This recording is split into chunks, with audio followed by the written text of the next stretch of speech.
Hello and welcome to a long overdue episode of Mid Week Musings. Yeah. And perhaps the last one for 2022. Joining me tonight is my co-host, an all-round nice guy, Mr. Andrew Ian. Thank you very much. How have you been, man? What's Yeah, been good. happening? Yeah. No, just busy work, usual stuff. Yep. Busy good. collecting. How about you? Never stop collecting, mate. No, it's Just like never ending, right? That's it. It's so true. There's always something new. And particularly with the Christmas period as well. Yeah. Oh, man, relentless. Have you That's bought very anything true. new lately? Well, yes, I have. It just so happens we'll be talking about that tonight. Oh, that's right. Yeah, we probably can go later on and pick it up as well. I wonder what he's going to get. By the way, I hope everyone is well. In tonight's episode, we are going to discuss all the fanfare that was Galactus. I love fanfares. You got to make a fanfare out of things. 100%. Victory Saber and all the HasLab offerings, the ones that happened and the ones that didn't. Let's see if we can recall the ones that did and the ones that didn't. Yeah, I think the Rancor was. Yeah, that was my one. I really wanted a Rancor. I know, right? Plus, we'll also tell you who our favorite vendors and toy resellers for the year was. So I want you guys to grab a beverage, perhaps maybe grab a cuppa and kick back. Remember, make sure you give us a thumbs up. Click that notification button for all our future content and subscribe, because we'll be right back after this.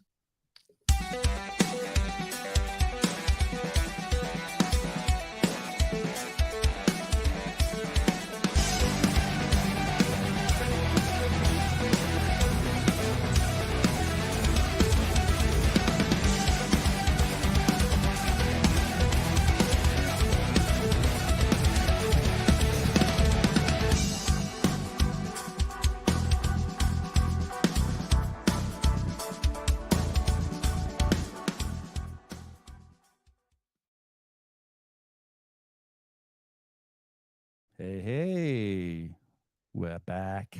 Good evening, friends, fans, toy reelers, and fellow collectors. Feels great, man. It really feels great to be back once again. It's that time of year. It is.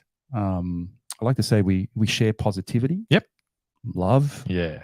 Sounds corny, but it's that time of the year. Season celebrations, and you know what? A freaking Merry Christmas to all of you guys watching. Yeah. Okay. So joining us tonight, we have the standard lot of usual suspects, the usual suspects, but also someone's first time on a show, actually. And hailing all the way from Victoria, a neighbor to Guido Hatzis, the young whippersnapper in the group, a toy lover of all sorts, certainly a Turkish delight, and yet he's a descendant of a Trojan warrior, Mr. Talon Appler. How are you, buddy? How are you, mate? Sorry, I had to unmute my mic there. Yeah, I'm doing all right. How are you guys doing? I think that's I'm not one to receive a lot of compliments, so I'll certainly take that. But no, excited to be here. Something we've discussed for a little bit. It's nice to finally be on just before the year rounds out. For those of you guys that don't know, Talon is Partorial. Like I said, it is a collective, it's an establishment, and it's a community. So we have lots of guys behind the scenes. So it's great to have you on board. And I'll explain a bit about about the anatomy of the group anyway. So yeah, great to have you on board. Also from the Pompous Hills district of Sydney, right? I know it's pompous people. A Roman descendant, the only Italian I know that hates soccer, but is one of the most enthused toy reelers, most enthused. I use that word, very enthused, and an amazing team player, definitely team player, this guy, Mr. Mikey Siciliano. You're a team player, buddy. You got to unmute. Yeah. Thank you. That was great. I actually really did like, I loved Talon's intro, so kudos on that one. And yes, yeah, it's true. I'm not a big fan of the old game where you kick that round ball. I'm more a fan of the egg-shaped ball game. That's both the egg-shaped ball games, AFL and NRL, much superior.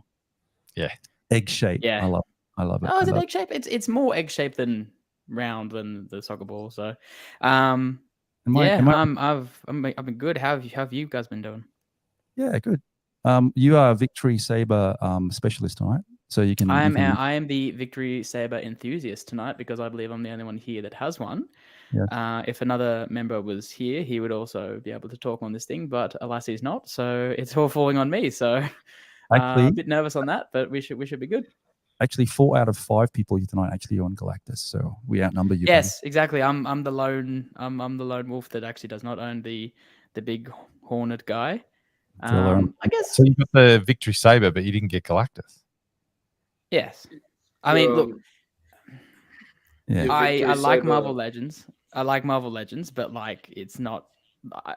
It's not a love of $800, $900 love at this point. Plus, also, I think judging by I think I've seen one before, but judging by the crotch next to Talon, I think he's also quite a big lad. Boy. So I don't think I possibly have room for him and my Titans. So let's discuss that soon, bro, because we got to bring the last guy in, right? Well, I'm always leaving the best for last. You know, the man, the myth, the legend, and the purveyor of all things supreme, camouflage and kicks. Right, our boutique toy connoisseur, Mr. Simon Flack. Good evening, sir. What do I say to that? Beautiful intro as usual.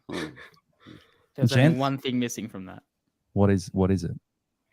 He's our Chechik enthusiast. Oh my god! Right, nasty. I don't know where you get this. Like I enjoy their work, but there's others too. There's got many the more. undefeated shirt on tonight, Simon. Changing things up a bit. Well, Yeah. you know. Oh no, Supreme! Right now. Oh my goodness. Supreme, come on, man. Well, so I've got to sell Mikey a Galactus so I can buy another shirt. What kind of shirts are you buying, man? Well, Mikey, if you just save up that milk run money from your little job you've got, you know, come back to me in 2 or 3 months and I'll sell it. All right, guys. By that time, it'll be 1,200. Before we move on, we got a couple of people that have joined us. Wonderful, wonderful people. Good evening, Mr. Rob Franklin. Always a pleasure to have you. Dave is in the house. Hey, Mr. Dave. Bottrell. And Mark also goes, Merry Christmas to all of you too. Yeah, very nice to have you all as usual. We got Mr. Siegel. Actually, Siegel was a surprise last night. Yeah, very good. The best surprise of the year. It was. Yeah, and definitely Merry Christmas. Oval shape, Mark goes. Yeah, true. Oh yeah, Kate. that is also a shape. Yep. Hello, Kate. So good you could join us. Excellent. And is this the whole of HasLab heirlooms tonight? Yeah, we're going to be talking about a few things and all things related to HasLab. So that's definitely. But guys, welcome. Long overdue live stream. I am so glad we're here tonight. It's really good fun. I love doing this. And we got the red and green colors. He's a man of my own heart. Will, good on you, mate. Another loser. Hey, mate, you were horrendously outnumbered. I'm sorry, but we won't go into that. It doesn't matter. Yeah. It actually is going to segue really nicely to fanfare and opinion, because I remember someone saying that opinions don't pay bills. But hang on a minute. But don't we all have? I mean, it's not really an opinion. I mean, it's everyone's giving an opinion anyway. But we try not to give too many opinions. We try and stick to what is it? Facts. An assessment or appraisal. Yeah. So that's now, guys. Before we start the stream, I want to talk about being yourself as far as collecting without judgment's concerned. I've copped a bit of slack at work for collecting toys, and even amongst family. And I'm going, hang on a minute. Do you guys cop that? I suppose it's definitely, like, I've been collecting for probably close to 30 years. Yeah. And it's definitely the best period of time to be collecting for that sort of stuff. I don't think, where not very many people were collecting toys back, in the mid 90s. It was sort of still packaged towards children. Definitely now the whole adult collector thing's boomed, and far more people find it more accepting. So yeah, there's still people that laugh though. That's just the way it is. I know, and particularly also it's it's weird of all things. Some people say, "Oh, why do you collect toys?" I'm like, man, it makes me happy. Yeah, whatever. All right. I don't know. Did you guys get that? I would say. Go ahead, Mike. All right. Oh, cheers.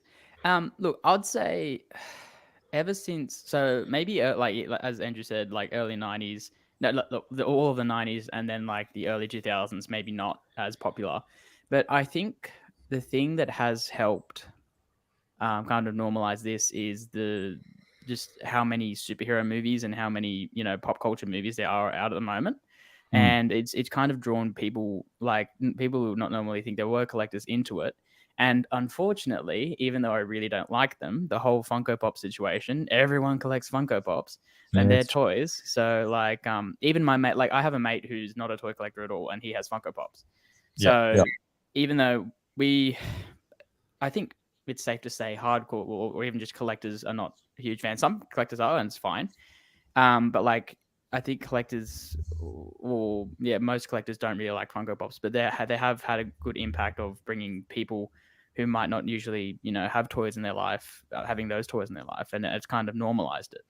So I think nowadays you do obviously still have some people that laugh and scoff at you, say, oh yeah, you collect toys, blah blah blah. Even though if they actually realize what we're collecting is like 18 plus stuff, like some of the stuff we get is not meant for children. Are you talking about those anime statues again of yours in the cupboard? No, I'm talking about the complex transforming robots, but yes, maybe some of those too. Maybe some of those too.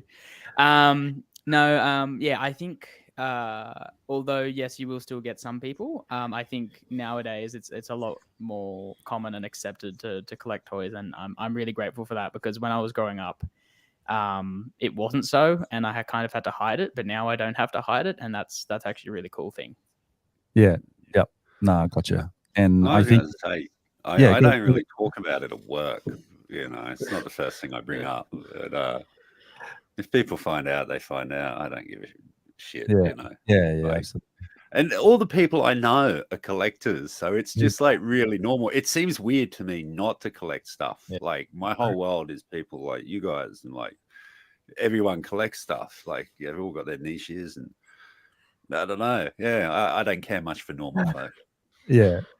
Mark Jones goes, opinions don't pay bills, pays Andrew Bolt's bill. There you go. Do not get me started on that guy. Interesting place to pop into. Merry Christmas. Definitely seeing back at you, Katie. Very nice to Katie. Merry Christmas, Katie. Always good for you to join it. And me, Cookie. Cookie. How are you, mate? Cookie. Let's go, baby, for sure. Okay, well, saying on that note though, I think collecting for me is interesting because it's tangible. You bring sort of these characters that you so loved into a three-dimensional space, and I think that's the appeal about collecting. It's about having these physical items, like that's in 3D, like it's in real dimension. Definitely. So I think that having something that's tactile and tangible is always something. And then as a kid, it's interesting to see how there's more collectors coming out these days and actually buying things, physical things, so what's that story that's been doing the rounds that lately? It's like the biggest growth area in the toy market is adults buying them for themselves. I saw that all over Facebook in the collector groups over the last week. Kate Cross goes, my 3-year-old niece came over recently and couldn't understand why we don't play with the toys on the shelf. Should. Well, I play with my toys. Play with the toys.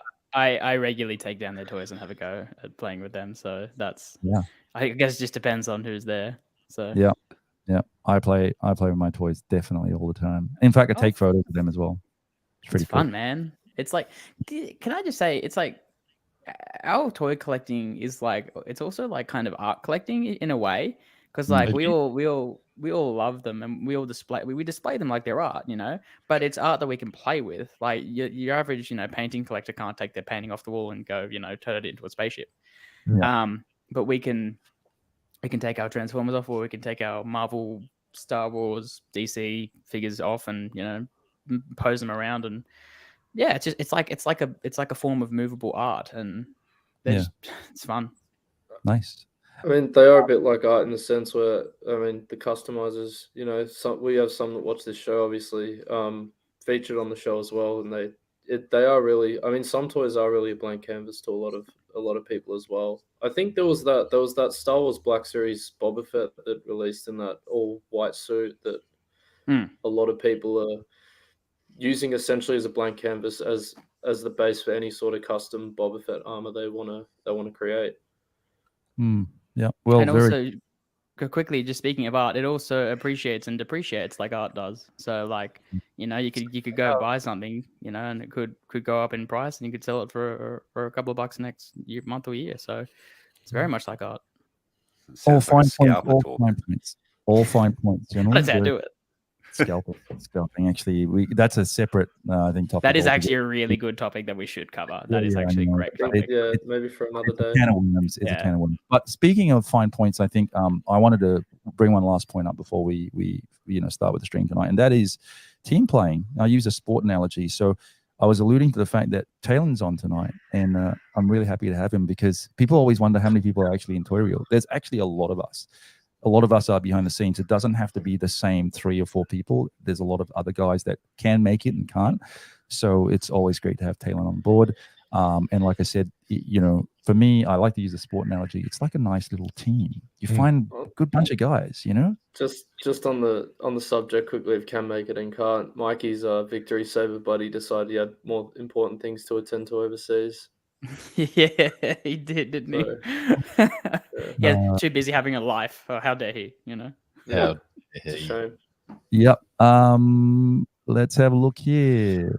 Cookie, think about all the toy designers with make these toys. There's definitely an artistry to it. Definitely. Yeah, definitely. Yeah. 100%. I mean, you have to, you know, you have to draw them up and then model them, 3D model them, and it's great. And yeah, it's like 3D printers, 3D printing's coming along and doing that type of thing. And what this comment? Can you read that, Andrew? Toy collector cons are like art. What is it? Basil. Basil. Basil. Yes. Nick Nicolau, my buddy. What's happening, Nico? Yeah, like we go to art shows when we go to these toy fairs, going look at all the pretty action figures instead of the pretty pictures. Yeah, that's So true. Yeah. So, all right, guys. So let's start the party, shall we? Shall we start the party? Mm-hmm.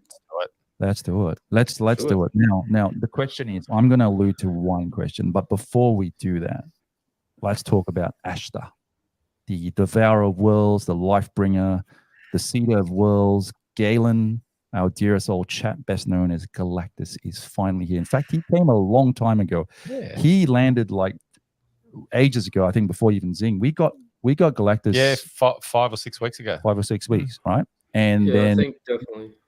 and then think- basically we got a photo, but in true form, I was literally so busy, got COVID, and then finally managed to set up a photo that we did, which we will talk about tonight because we want to show you a photo that we did recently. We posted on social media, and we're going to break that down. I know I've had a lot of requests, and I think I also know Rob Franklin's also requested that we break down and talk about how we shoot our photos and we process them. And like I said, it's an establishment, so we all here at Toy Reel, we're very, very into that sort of stuff, and we all chip in and we try and bring you the finest photographs that we can collectively. So we're going to do that now. I'm going to definitely talk a bit about Galactus. He's definitely an iconic character representing the mastery of the power of cosmic, obviously possessing immeasurable abilities. Many claim to be one of the most powerful characters in the Marvel universe. To me, Galactus is certainly almost godlike. And my word, he will certainly rule over this dominion of plastic entities. I mean, we're talking about all these different 6-inch figures. This is something that we were waiting for a long time. Now, we need to thank Stan Lee and Kirby for this, for it is with their visions we now have this incredible realization in all its 3 dimensions. So when you think about this, the size of him, I'm going to just quickly go through a basic background. Originally known as Galen from the planet Tar, he was nothing but a mere mortal man with a passion for space exploration. If you don't believe me, check out Supervillain Classics Galactus: The Origin, issue number 1, released in May 1983. Now, when an unknown mass cosmic event starts killing the forms in his universe, Galen and survivors basically escaped the planet Tar on a spacecraft and then was engulfed in a cosmic big crunch shortly after. He survives, but only just because and bonds with the sentience of the universe. So he bonds, I don't know how they when you talk about bonding. And then through the process, many of us would find hard to kind of comprehend. He melds and changes and gestates with this matter for billions of years in an egg bubble. I don't know what an egg bubble means, but formed and combined from the debris of his ship, from what it was in that story or that lore, and what we know as the Big Bang. He then finally emerges as Galactus. So there you go. The question beckons now is, let me ask you guys, for those of you guys that literally, you got it, Talon's got it, I know Simon's bought it. Is he really a phenomenal toy? It's just a big figure. Like, it's not making dinner for me or something. Like, it's you know what I mean? All right. It's not like a Roomba vacuum. That's Yeah, phenomenal. it's just a big Roomba figure. vacuums, Like, it's a man. cool figure. Don't get me wrong. And there was no other way you were going to get something of this size other than this new HasLab service. Yeah. I think But that's what at the end of the day, it's a big purple guy.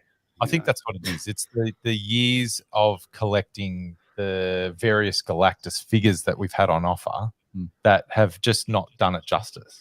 You stand like Marvel Legends scale figures, and you stand them on the shelf with the Galactuses, the Galacti that have come before the HasLab, and it's just yeah. So here is an example of the BAF toy biz. And you look, and these have not changed scale over the years. Yep. So even though the sculpts have gotten better, the figures haven't changed scale. And then here we have the Marvel Universe. I mean, for its time, when we got this, we were like pretty stoked, right? Because it's Galactus. Yeah. So you were finally getting an actual Galactus figure. And then we had the Marvel Universe version, which is pretty cool. Which is a little better because the Marvel Universe figures were a smaller scale, so it worked a little better. Yep. And he lit up, right? So the best for me was like trying to get all the parts together. So obviously with these offerings, I want to throw to maybe let's before we throw to Talon, tell us your thoughts on then this new Galactus. For me, so I've collected both of these as they came out new. Yeah, Galactus is one of my favorite characters. I'm a big cosmic fan. So for me, this Galactus is, they've nailed it. And like you and I have both done, because I have also, I play HeroClix, the board game. So we've both collected HeroClix figures, which scale ridiculously well with this Galactus as well. He's a great figure. I love him. Okay. It's one that I've been looking forward to for a long time. So out of 10? I'd give him an 8 out of 10. Okay, but not phenomenal. Oh, yeah, but I mean, he is a big, giant action figure. So But he's not a Roomba. Not a Roomba. No. And the reason why I said, I'm not being facetious here, because you know how when we get toys, people overplay it all the time. Yeah. It's like, this is the best thing since sliced bread. I think it's like I'm trying to find, like, I think maybe I'm just super fussy, but like you pick at it. But essentially, at the end of the day, it's just a mass-produced toy. Oh yeah, right. Okay, let's go over to Talon. What are your thoughts? Well, those who know me in terms of toys know how important scale is, and this is legend scale. So as far as I'm concerned, he's way too undersized, and he can go in the bin. No, but seriously, but it's a great toy. Like I think definitely. I mean, what did we pay for this guy? I think to get it over to the down under, I think we paid around close to almost like not much under $1,000. But I would say that as far as the toy itself is concerned, it's definitely, I'd say, worth the money. It's a great figure. I mean, the detail and the line work and all the paint detail, the head sculpt is fantastic. And it's a better overall figure than I would say it's. So obviously people had their issues with the Sentinel, which was the first Marvel Legends HasLab that they did. And one of the biggest issues was obviously, I guess, the knees. I'm not going to go into the knees because I don't want this thing to topple over right now, but you can hear the arms sort of have the ratchets in them. Yep. And obviously they've addressed the issues that a lot of people had with the Sentinel with this figure, which I think is great. The Sentinel is probably still my favorite HasLab release to date, just because I'm a massive X-Men fan. So the Sentinel for me is still my favorite. But in terms of an actual toy itself, this is definitely an improvement over the Sentinel. Yeah. And the Sentinel's a perfect size as well. Rob poses a very interesting question. He goes, is Galactus a toy for play or a toy for display? Both. Definitely both. Yeah, both. I mean, if you can be bothered posing him and stuff, he poses well. Mine has no leg issues. Yeah. He holds a pose well. The way that they designed the two of the heralds that come with him, they have the bases that he can hold in his outstretched hands. Now, mine's sat on my shelf with them on his hands since I opened him. Yeah. And he has not moved an inch. So I think they definitely, picked it up when they did the Sentinel and without the ratchet joints. And you think like every Transformer figure, particularly with the larger ones, they have ratchet joints. So it's finally great to see that side or that arm of Hasbro implementing that sort of ratchet technology anyway. It's no brainer, right? Particularly when you have something that's so hefty and big. Simon, I know that you got two of those guys. Yeah, I was still collecting Marvel Legends when I pre-ordered those, and now I'm not. And so, if anyone out there wants to buy a Galactus still in box, I'm your man. But no, I honestly haven't even opened them. The most I've done was get the bastards home from shopping center. Also, I could literally filled up the back of my car. I had to go and get a shopping trolley and weird.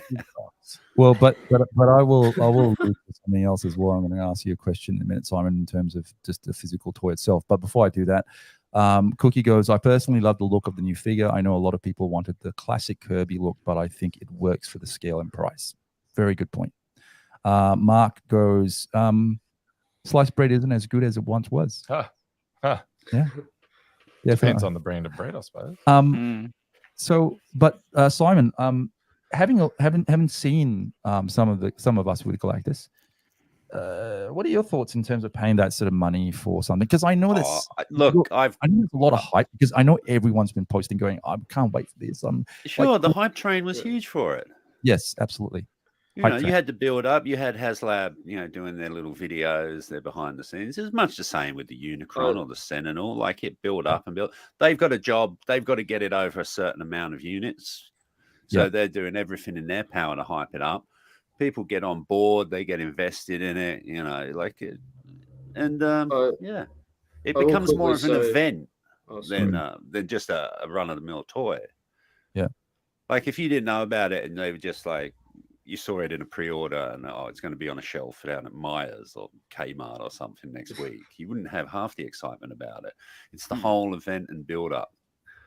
Yeah, absolutely. That doesn't work with every HasLab offering, as we can see. Well, that's the problem, isn't it? So if we're talking about the hype train, right? Just stand by for a minute, Taylor. I want to ask Simon one more thing. Then what would constitute, let's say, something in the release that we've had in the last, let's say, 18 months that has then lived up to that hype? I think every Unicron did. Yeah, absolutely. That just blew me away. Like the sheer scale of it. Like I saw the videos and I went, "Wow, that's big." Like I've got some pretty big Transformers here. Like Fansoys and Mega Supremes, like third party combiners. They got the your Fort Maxes and stuff like that. But I wasn't prepared for the size. Like just when I picked up the box alone, like. It could have been a TV set in there, it was just monstrous. Yeah. And then just putting it all together and that lived up to the hype for me. Exactly. The engineering that went into it as well. Yeah. Like if all you'd done was, if you'd had the Armada or, Unicron when they released that, that was pretty cool for the time. But you think Unicron, but then you open that box and you don't know Unicron. Yeah. Okay, Taylor, you're going to say something?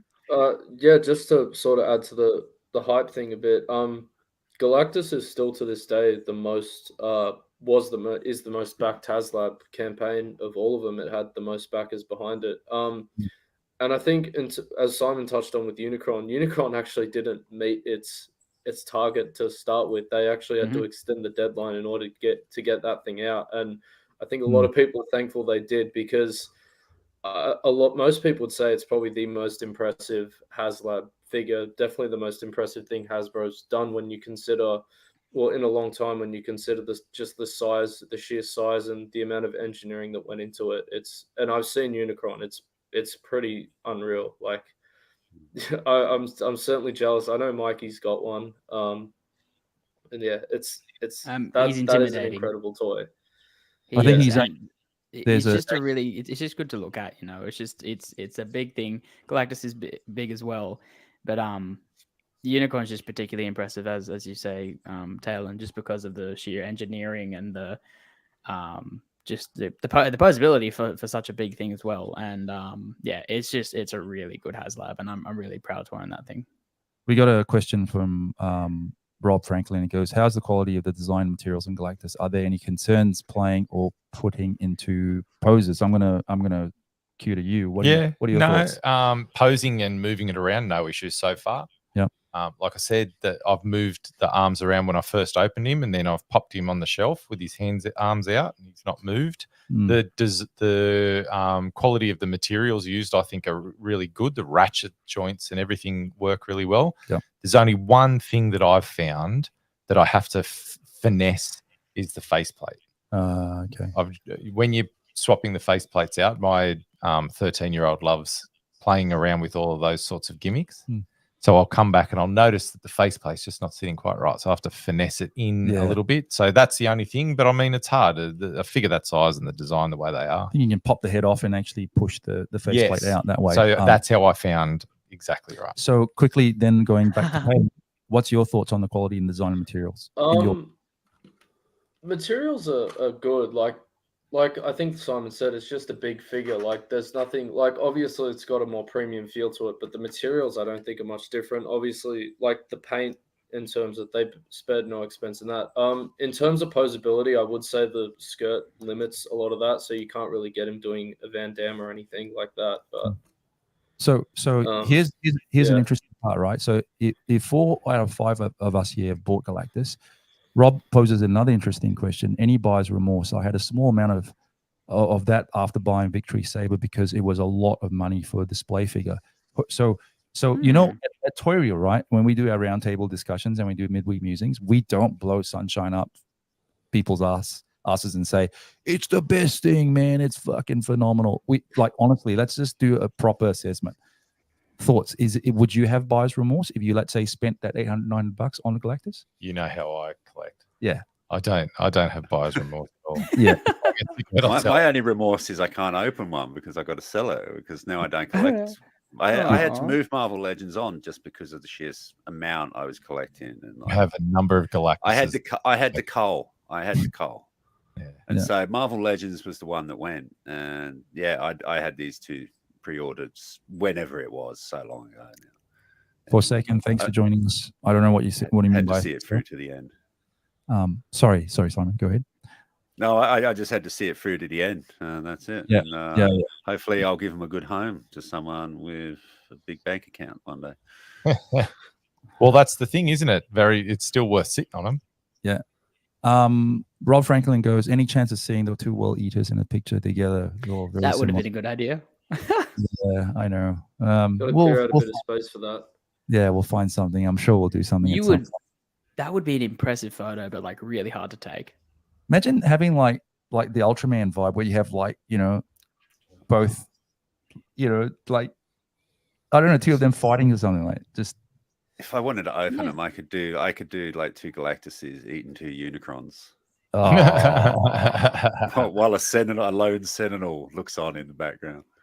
Have like just head to head, you know, like in a sort of. Anyway, Kelvin, thank you for joining us. It's not a display figure once you play with it. Just saying. Sure. I agree. Yeah. As soon as you start playing with it, not a display figure. Yeah. Okay. But then saying that too, so if we're talking about displaying, at what point would you pose it or play with it? That's the question. Well, Galactus is a very what's the word? He's not drawn in very dynamic poses like your typical superhero is. Yeah. He's quite you know, he's got a couple of poses. He's sitting on his big throne in his spaceship, and he stands there with his hand out, and that's pretty much every pose. Yeah. Can Or he this one sits sit down? hand on his. He's always like that. I haven't tried, but there's a possibility. Oh, that's the Does- next big 3D printing I- project. Someone I needs would to make say a there's- throne. I would say there's no way you can sit it down without doing any sort of damage to the skirt piece. Or around it. playing around with Damn it, maybe customizing it a little bit or something. Oh, Hmm. don't want to. No, see, as you said, customizing. I was thinking about the thing that I'm going to talk about. I was thinking about getting an upgrade kit for it, just to fix a tiny problem I have with it. But I'm just like, you know what? At the end of the day, I don't care that much, and I just don't want to alter a HasLab figure. I just kind of just like it the way it is. And Are you talking about That's- Victory Saber? I am, yeah. As I look at him and the one problem I have with it. So there's already an upgrade kit for Victory Saber. The funny thing is, I think the upgrade kit came out before it was actually wide release. So someone got the thing early, made the kit. It's Someone stole the Victory ridiculous. Saber from the factory. Someone stole it, smuggled it through ways, and then upgrade. It's insane these days. You get upgrade kits before you get the toys these days. It's Crazy. mind-boggling. That's insane. Who's doing the upgrade kit for it? I don't know. It was just. The funny- I know it was sent in a group one day. I just a The company. The random thing is, company. these days the upgrade kits are probably being made in the same factory the toys are. Yeah. Yeah, maybe. Mark Jones goes, you need to take the picture from across the road. To Yeah, get true. it frame right. True. And he goes, if there's enough resin or printed material in Australia to make a throne for Galactus. Hey, now you're talking, buddy. A throne. You could probably just put it in a baby seat, and that's good enough. Yeah. A baby seat. Yeah. All right. Well, look, before we get to the main course, which is Victory Saber, I'm not saying it's a preference, but I also enjoy my my Galactus. A lot of people generally say, well, what do you do with that? And I think when it first came out, like I said, when we had that 6 to 8 weeks ago, the main thing was to get a photograph done. Yeah. And I think we've had lots of requests to basically show and talk about this particular photograph, which I will quickly show and see if I can share screen. And it's this photograph over here. So I'm going to add that, baby. Give me a second. There we go. That's the photo we took. Amazing. recently. Truly Yeah. amazing. It's so That's I- phenomenal. I look, I'm my own worst critic. I'm as all artists. You can never say anything is phenomenal. I will feel like there is some things that bug me, but I really wanted to break this down. So that's what I think. That's one of the things. I think our sort of our key thing is also in Toy itself is the photos that we take with our toys, right? Yeah. And I have to say everyone does chime in. Everyone actually chimes in, because what we'll do is generally when we take the photos, I'll send it to literally the entire crew, and they will chime in and say, maybe do this, maybe do that, check this out a bit, maybe reposition that. So everyone has sort of a collective creative say in the photograph itself. So thanks to everyone as well. So I feel it's like a collective effort. But I wanted to break this down. So if anyone's keen, let's get on to the video and definitely check it out, because I think behind the scenes, Show behind the scenes. Let's check it out. Katie, it's a very nice sort of little comment. She said, the power of perspective, very nice picture. Thank you very much. In fact, you have nailed it, talking about perspective, because that is what we were trying to achieve, and that is perspective. But I'll show you how we achieve that perspective. So let's have a look. We'll stand by. We'll get the boys to mute themselves, and I'm going to play you a little behind the scenes video that we let me have a look here. We'll stop screen, and I'll play you behind the scenes of this video that we recently did. So stand by and let's check it out. Okay, there we go.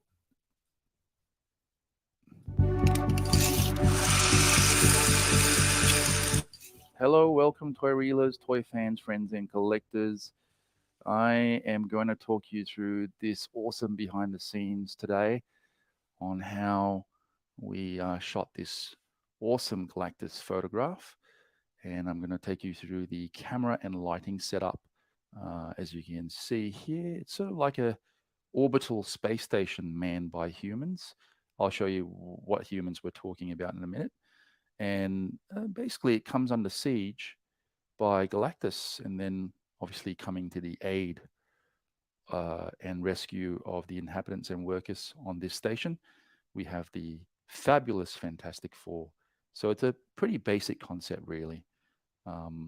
I made the choice to incorporate 1/18 scale dioramas, primarily the Joy Toy mech maintenance structures. You can probably see down here as well as here.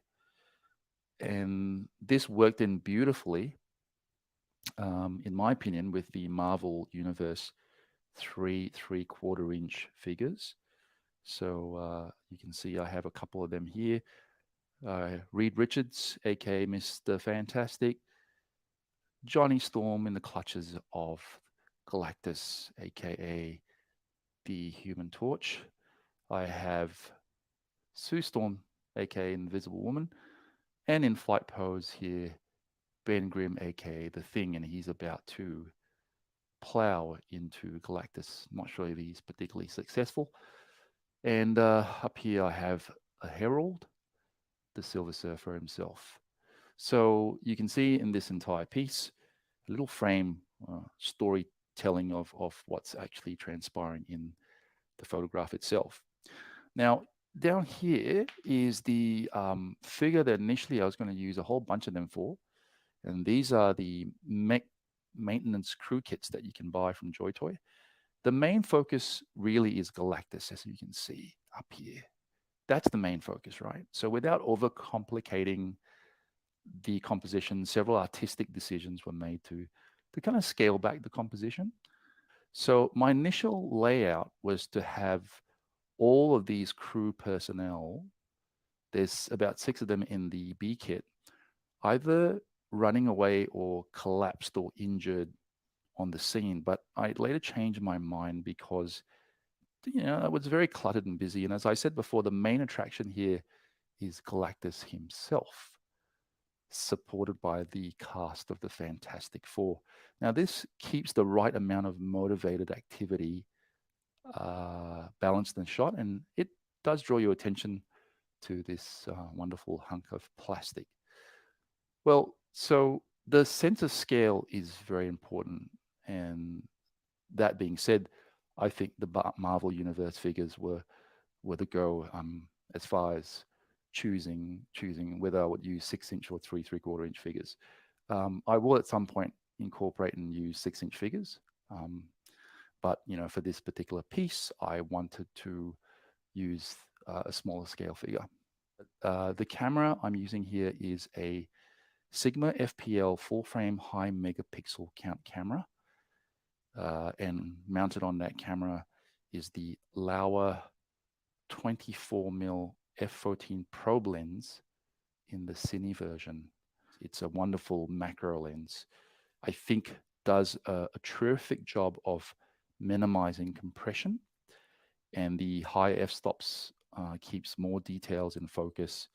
Thus, I think making everything okay, so when you're shooting something like this, you don't really want a lot of compression, and you want to make things look more real. I find that sometimes shooting with a shallower depth of field can actually make things look smaller. Even though it creates more depth, it can certainly give you the impression that you're shooting miniatures. So this lens here is actually really ideal. So in this photo, I'm using a total of 5 light sources. You don't have to spend a lot of money to do toy photography. Normal household lamps and small consumer battery-powered LEDs will actually do the job just fine. It really just comes down to how and where they're being utilized, and more importantly, just understanding basic lighting fundamentals, okay? So let's go through the list first, and I'll tell you then how each fixture was being utilized. In this entire scene, we have the Filex Matrix RGBW bicolor that is actually underneath the trestle table, and it's actually flooding the back wall. That's in RGBW mode, so that's actually in orange. So you have different hues, so red, green, blue, and it gives you an entire color spectrum of all sorts of colors that you can dial in to give you that kind of look. So that brings out the orange, and that's set for that. And then that basically floods the back wall to give you that gradient. You can see here, there's a slight gradient, and it's exactly what I want. I want to create that gradient to give you that nice warm tone. So like I said, with the juxtaposition as well, I don't want to have a messy background or very complicated background. I could easily use elements in the background by, you know, projecting some sort of background in there, whether it's a skyline or even buildings, or even the moon and the stars or planets, whatever it is. But I chose to keep it simple because of all this stuff that's going on in the foreground. And then we also have the Dido Light DL-H4 150 watt Fresnel spotlight. It's less popular these days due to the need for a traditional quartz halogen lamp. But the color rendition, in my opinion, is still second to none. So that's the DL-H4 150 watt Fresnel spotlight. And what I'm trying to achieve with this light here is to create a flare. And if you look at the photograph, if I bring the light down here, you can start seeing how this is beginning to flare, right? So if I bring it to a lower angle, I'm trying to create a practical light as if that light was coming from the top of or the underneath of this structure here. So sometimes it's nice to incorporate practical effects in your scenes, and that's what that spot is doing. And it's also backlighting the thing over here, to some degree also creating the separation for Galactus himself. Next on the list, we have newer technology. We have here, it's the iFootage SL1 60DN fully dimmable daylight LED. It's very small and compact, minimal power draw, very cool to the touch with, very accurate color rendering. So what they call CRI. Actually, ironically, I use this as my key light, even though it's one of the cheaper fixtures in this entire setup. Attached to this is the softbox with a honeycomb. And the softbox creates a very large light source, and it wraps around, you can see here, the entire figure itself. And because this is a larger figure, you want a larger light source. What the honeycomb does, though, is it just directs light in the right areas, so that I can then separate. You can see some of the orange light in the background and not have it wash the back wall, because I'm still using the back wall to create the illusion of warm colors. So that's the key light. Up here, we have the Lytra Pro bicolor flicker-free LED fixture, another mouthful. Extremely small, extremely compact, Bluetooth compatible, very easy to get in tight spaces if you want to light a very small specific area. And you can see why I've got that coming over a C-stand with a boom arm, and that is kicking the back of Silver Surfer. So I have the key light coming from here, but I also want to sort of separate him from the background and create all this backlight highlights, because in post, I'll remove all those stands over here. You can see he's been mounted by a makeshift flight stand attached to an actual microphone stand.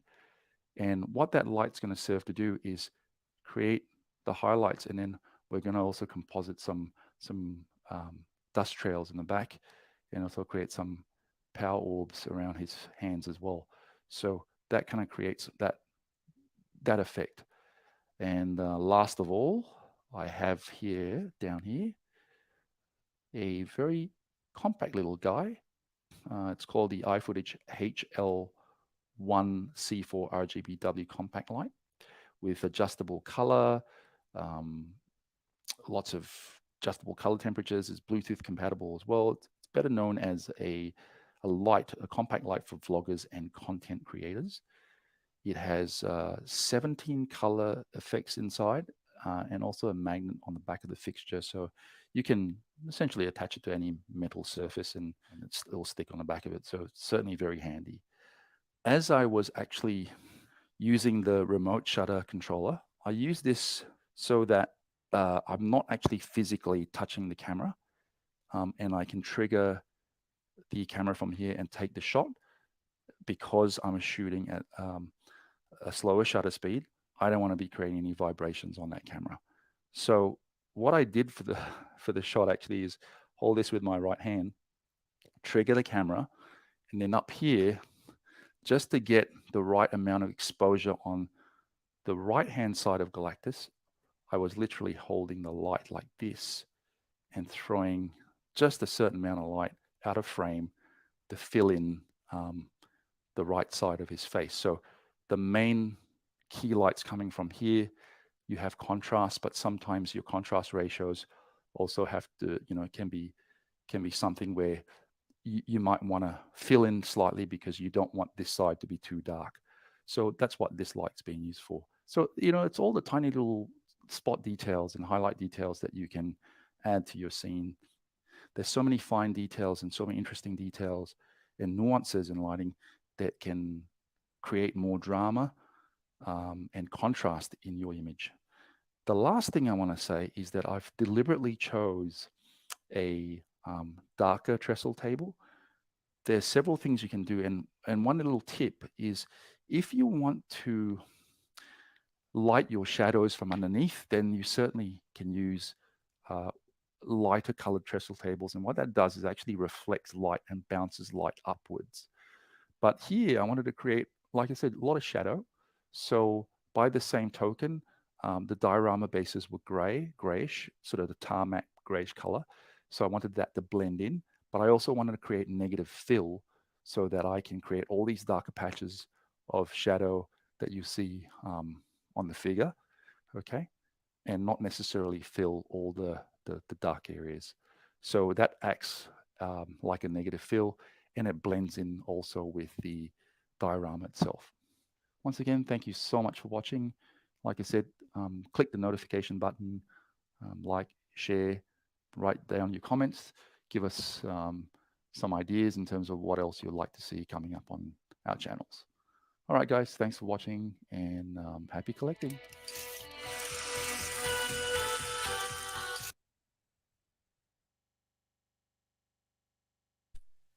Here we go. There we go, guys. Little Wow. scenes. That was I awesome. thought you just pointed a camera and just took pictures. I didn't realize there was so much to it. The camera did all the magic. Who knew? Clover in time. And yet you can't provide me any pictures of Space Marines, Joy Space Marines beating up stormtroopers. For shame, Clinton. For shame. I will do that soon, I promise. That's God, that actually Simon sounds knows how amazing. much I wanted to see that. Yeah. Talon lives and breathes for this Warhammer shit. It's going to be called the Talon Special. Special. Rob Franklin goes, the low perspective makes it look like Ben Grimm is running on the scaffolding rather than jumping in high from the air. Also, the flare from the lamp makes for an interesting effect on the diorama, like a flash of energy or explosion from Galactus. There you go. Definitely. Good choice for Johnny Storm. Yep, I agree. And thank you very much, Nick Nicolau. For those of you guys that don't know, that's a very big compliment because Nick actually owns his own makeup effects company that services a lot of feature films in Australia. So he certainly knows his photography as well as his art direction. So thank you very much, buddy. I'm glad you enjoyed it. He's also just a lovely guy. So lovely guy. In fact, I think he said that once this is finished, he's meeting us here and we're going to have kebabs. No, I'm looking forward to that. Yeah, that's it. Said, what did you say? The invite got lost in the mail.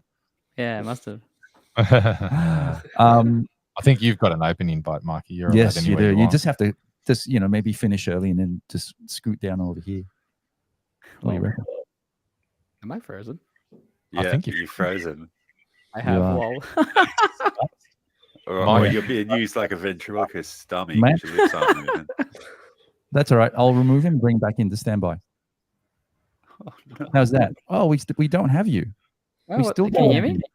Yes, we can hear you. Oh no! Sounds amazing. You look invisible. And how are we going to basically now then? How are we going to do the thing we're going on to next?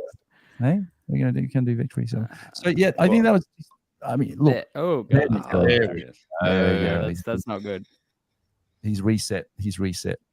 This Oh, Well, I device. mean, if Mikey can't through, I've got a masterpiece Victory Saber with a KFC Simba.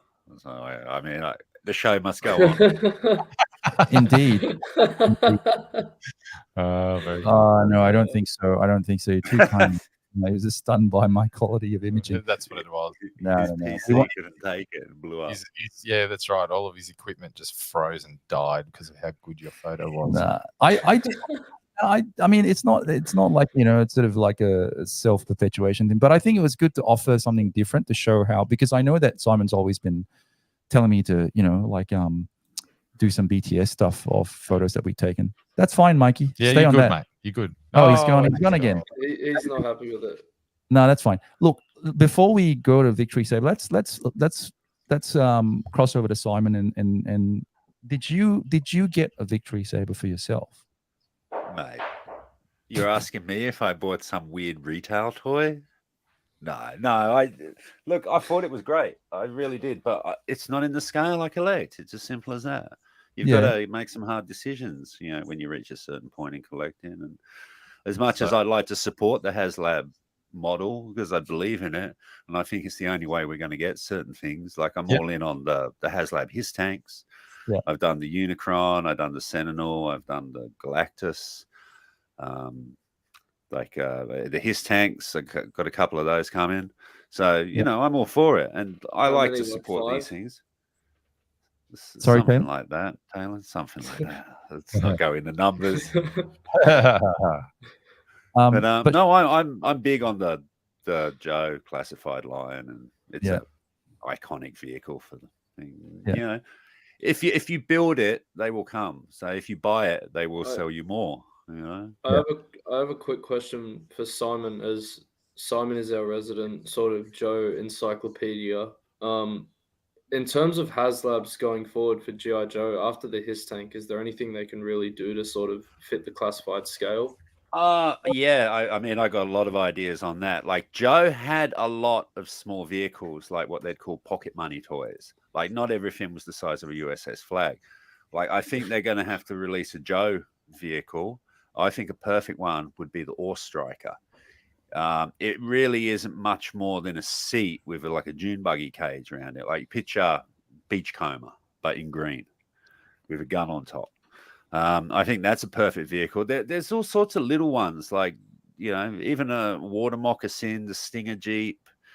It doesn't have to be giant tanks like the Rolling Thunder and stuff like that. I think there's a lot of scope to do classic vehicles. I mean, they're doing the Trouble Bubble. That's basically a chair with a dome on it. I mean, a lot of Joe vehicles were that size. They fit sort of every price point. They covered it all. That's why they were so successful back then. Ore Striker, I'd like to see. It was always one of my favorite vehicles. Had the working suspension. Do you think they would get necessarily funded?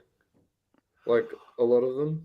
I think so. Some of them are fairly iconic. Like I mean, if you're talking like the earlier vehicles, the ones that were earlier in the line, they're probably the most likely to get done because they're the ones that resonate. Like there's stuff at the end of the line that even a lot of collectors have forgotten about, like weird vehicles. But if they stick with the early stuff in the first 3 years, I don't think they can go wrong.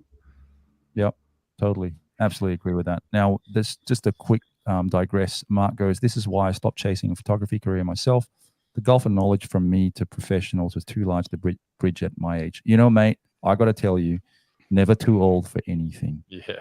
You can always do it. I love it when people are doing it. In fact, Rob's doing some great photos, and I always encourage everyone to do it. Anyway, going back to HasLab thing, before we continue, come on, baby. Yeah.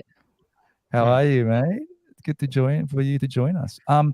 So going back quickly to the different ones that are being released, the His tanks for sure. I mean, I can't wait to photograph those His tanks and have like a legion of all these different troops just trailing behind it.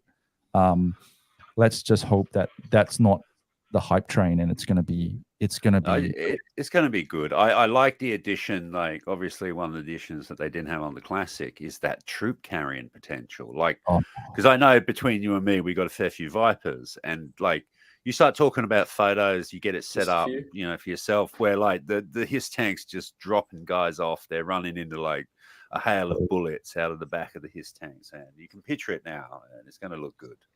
Hell yeah, baby. Hell yeah. Okay, quick. So on that note, we'll discuss a few more things with HasLabs, and then we also got to make sure we finish on our picks for the year as far as vendors and toy resellers are concerned. So I want to talk about that and give a shout out to some really good resellers out there as well. But now I'd like to talk about Victory Saber. So, Yay. Mr. Siciliano or Siciliano, however you want to say it. How highly anticipated was this little fella for you? Pretty. I'll get it down. Bring it down. Show us, and then you and Simon can compare notes with the third-party stuff, including the official one as well. But give us a bit of give us a quick gist of who he is and where he fits in the lore. And how he works out for his cost as well, because I have no idea how much that dude costs. Yes. Right. Okay. All right. So to answer that question, I paid roughly $400 for this guy to get him here through our source. And if you're talking about cost to whether it's worth it or not ratio, he's a lot of toy, and he comes with a lot of things. And firstly, I will say he was fully backed. He was, I think, it was a fair few more than Unicron, and he did back in his time. So like in his actual slot allocated time, he did back. He met all of his goals, obviously. He had 4 tiers. The tiers were like the shield, the stand that he comes on, this massive BFG, which is kind of annoying because these are actual things that the original toys and all the toy iterations have come with as standard practice, like for a figure. The also stand is not, you wouldn't usually get a stand with a figure, but this stand's actually really good. It's got multiple configurations and works well for all modes. So fully funded. What you're getting in the package, so if you end up getting a Victory Saber, and I'd say I wouldn't, like, if you're going on the aftermarket, I wouldn't pay more than 400-ish for it. That's like 400 shipped as well. So what you're getting essentially is you're getting your main star Saber figure, who's the guy in the middle, and then your Victory Leo figure, who is the guy who's the jetpack and basically shoes. He gets a nice pair of shoes, which is pretty cool. And also you get another of the stretch goals were 2 what are they called? Micromaster figures, which is fine. No one cares about them. So is it worth it? Well, firstly, how this guy has been packaged has been a bit controversial, because there's actually, you can see this reflective gold paint here. Hasbro, I should have kept the box out, but didn't I? I talked about the box on another show. The figure came strapped down with your typical ties, like the plastic ties, like they do. And unfortunately, they put 2, like a cross across each, both Star Saber and Victory Leo, that has actually ended up scratching some of the chrome off, which is kind of annoying, but not on mine at least, which is pretty good. No, as far there have been some other like small QC issues, but mine has none of them, which is amazing, especially for the price. And it comes to the point where, like, they should have obviously thought about their packaging and how it could affect the paint, and that was pretty crap of them, in all honesty. But other than that, no QC issues. And yeah, when it comes to, you're paying pretty much $400 Australian to get this thing, you kind of don't expect QC issues, which, what can you do?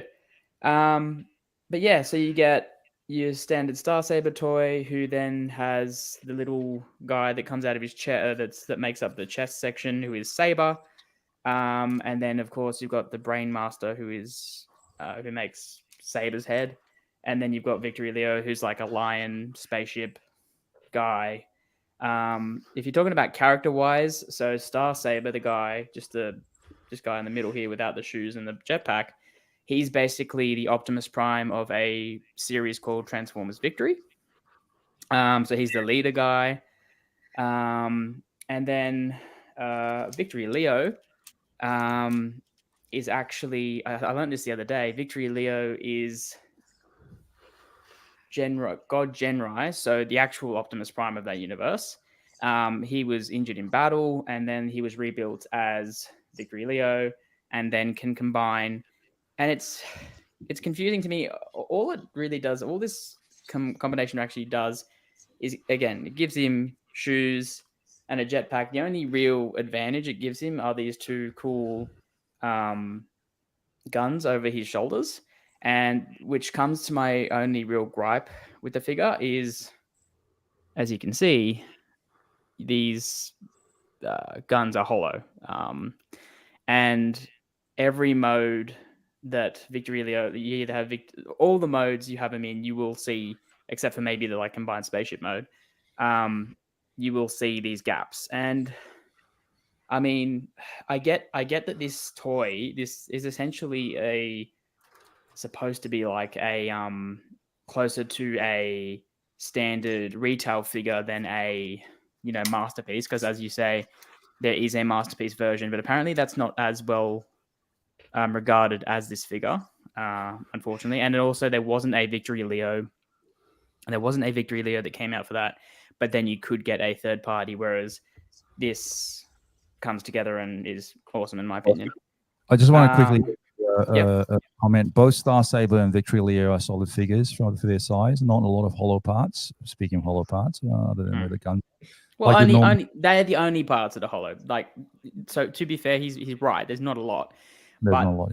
These are kind of they don't look good. And Rob also goes, I do like the attention to some of the small details, like how the gun port and the hands fold away from the hand that opens up. So he's also sure that they will correct those issues as discussed for Deathsaurus. So yes, and I will touch on Deathsaurus in a second as well, which is exciting. Yeah, and Con is go Victory. And just quickly, one more. The $400 price tag gets you the size, engineering, exclusivity. QC issues are actually more expensive to fix as it requires a high quality manufacturing process, which would blow out the time and the cost taken to make the toy. Factors into the pricing as well. Yes, I get that, but like they could have avoided most of the complaints that fans have about the QC issues being this rubbing of these specific gold areas. If they just packaged it slightly differently. They didn't even have to put those ties down, and it would have still secured the figure. So it was it's their fault, really. Just quickly before we move on, we will continue with the discussion with Victory Saber and Deathsaurus, which Mikey's going to talk about. But I also want to let our viewers know that we are going to allude back to also the heralds. So we're going to mix it up a bit, and then I'm going to get Andrew and Talon to talk about the heralds later. That's just finished.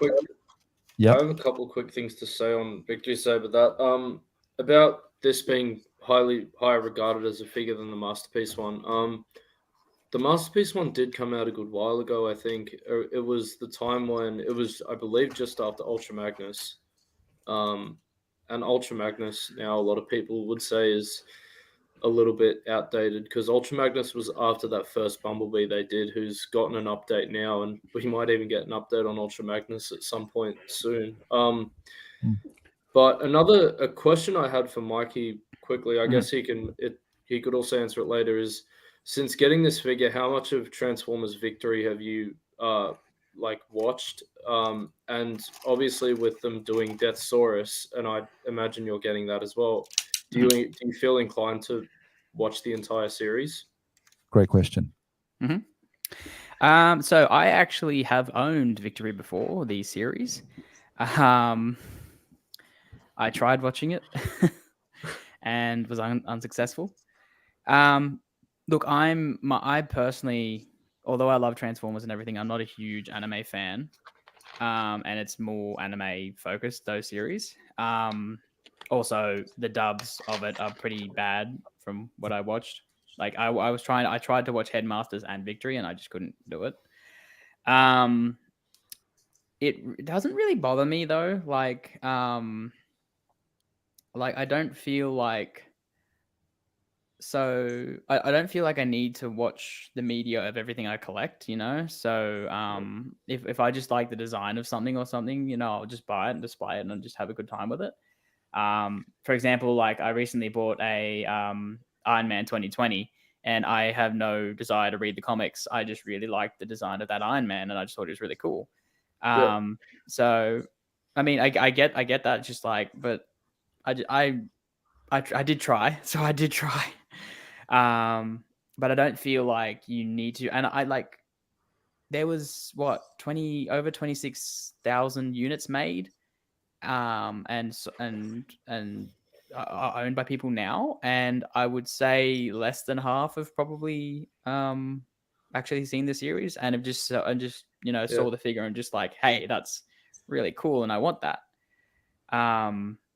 So yeah, just to answer your question, no, I haven't seen it in full. I've seen bits and pieces, but I just like the design. Never got the masterpiece, and now that this guy came with Victory Leo, can combine, is pretty modern, has modern articulation. Yeah, that's why I got him.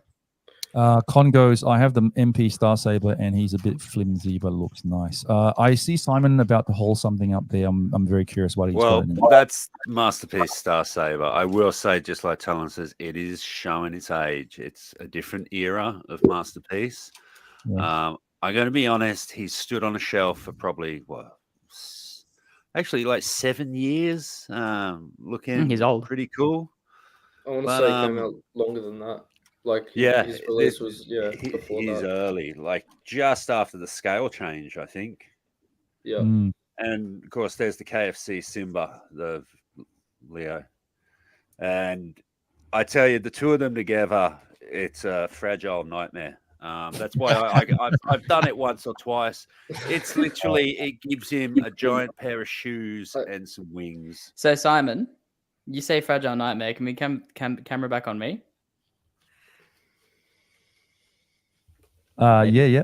Stand by. So I just want to show how fragile this is. Not at all. Like, he's not going. This is really sturdy, and these shoes don't come off. The backpack is very strong in there. He's not going anywhere. So if that's one of your worries about it being fragile, this thing is just it's a hefty piece of plastic as well. And like, for all that it does, for all the modes that you can do, there's so many things you can do. It's got a base mode. It's kind of wacky, but it's in the show. It happened. There's like, the Saber mode, who's the little jet, who's fully articulated, and then the Brain Master, who's like the smallest Transformer ever. You can probably inhale or snort.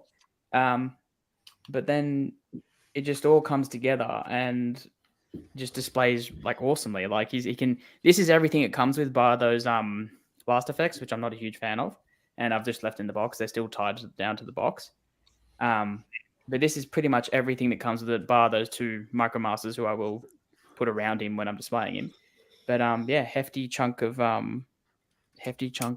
cool plastic. We just have a couple of comments because we like to get through the comments. Michael Cardis, thank you so much for joining us. I've not watched the series and will not, but the figure is absolutely amazing. Okay, that's nice of you to join us and give us a bit of something to think about.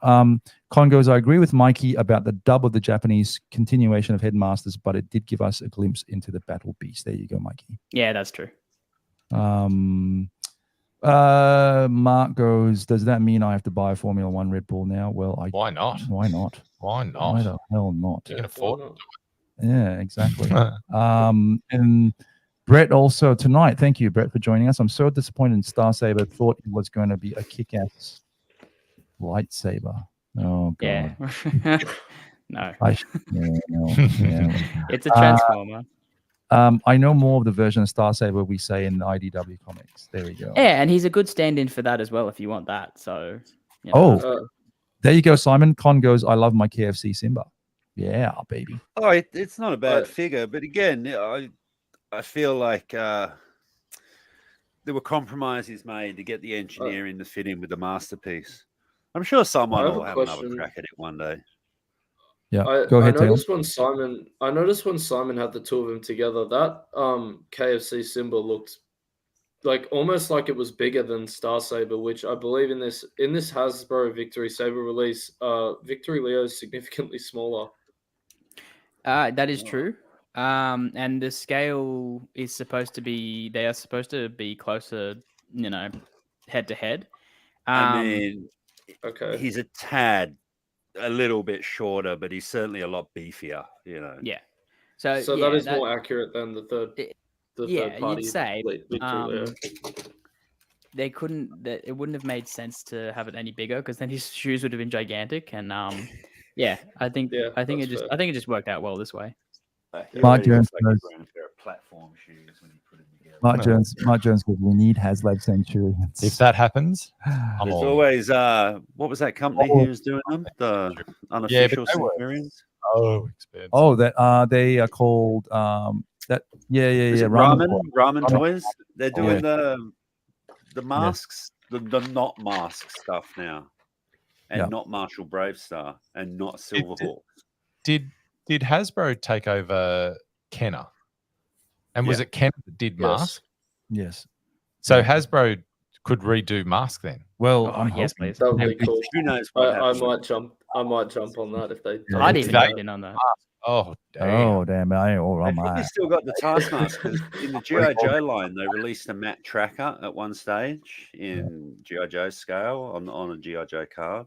Yeah. And then what was that Hasbro Revolution where they were trying to shoehorn Rom the Space Knight Mask, Visionaries, G.I. Joe Transformers all in the like some didn't really work. I don't think. No, the shared universe.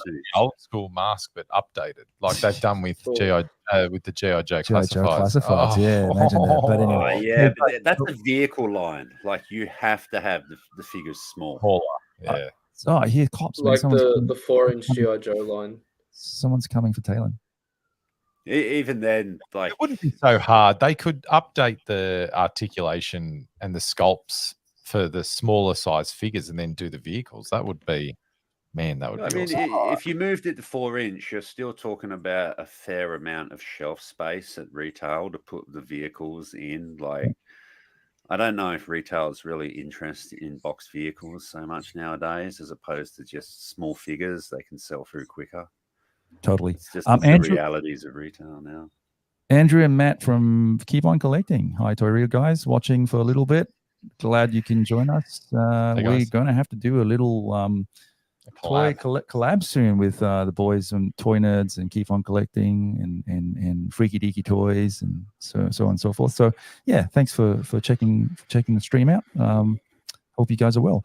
One quick thing I do definitely want to allude to Deathsaurus and get Mikey to talk a bit about that. But I want to come back to certain things. And we know the main attraction tonight was, well, there was not sort of a main attraction, but we were talking about Galactus before. Galactus. We want to talk about the heralds because I feel they're important things to discuss as far as the heralds are concerned. Yeah. But before we do that, Rob goes, I would love to see a HasLab of Matt Tracker and his Thunderbird flying car. So bad. That would be so bad. Yeah. Oh my god. So check out the Raymond Toys stuff. Like, go and have a look at their Facebook page and look at their where they're going with their not mask line.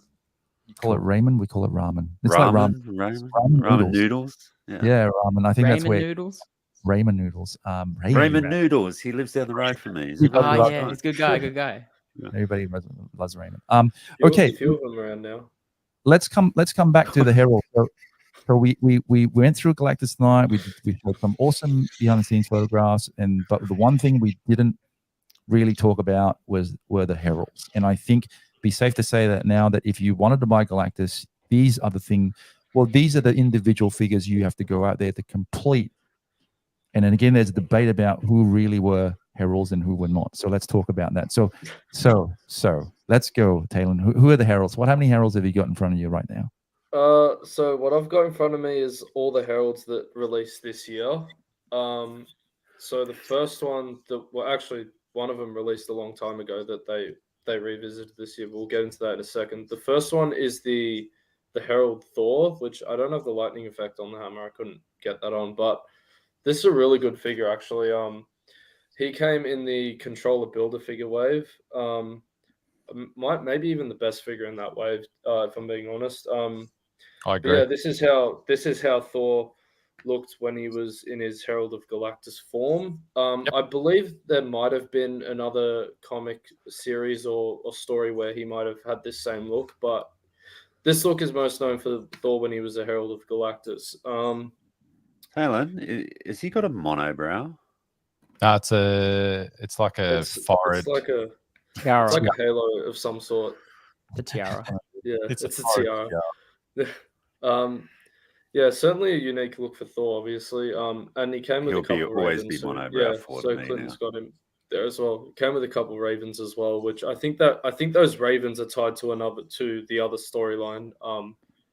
Thor might have this look for Thor might have occurred, and then we didn't really have anything until these three that came as stretch goals for Galactus. So obviously we got Frankie Ray here. Silver Surfer, who's just like pretty much a re-release of that Walgreen Silver Surfer. However, Clinton's got the two of them, and I don't believe this one is as shiny as that initial Walgreens one. I don't know what exactly the story is behind that. I think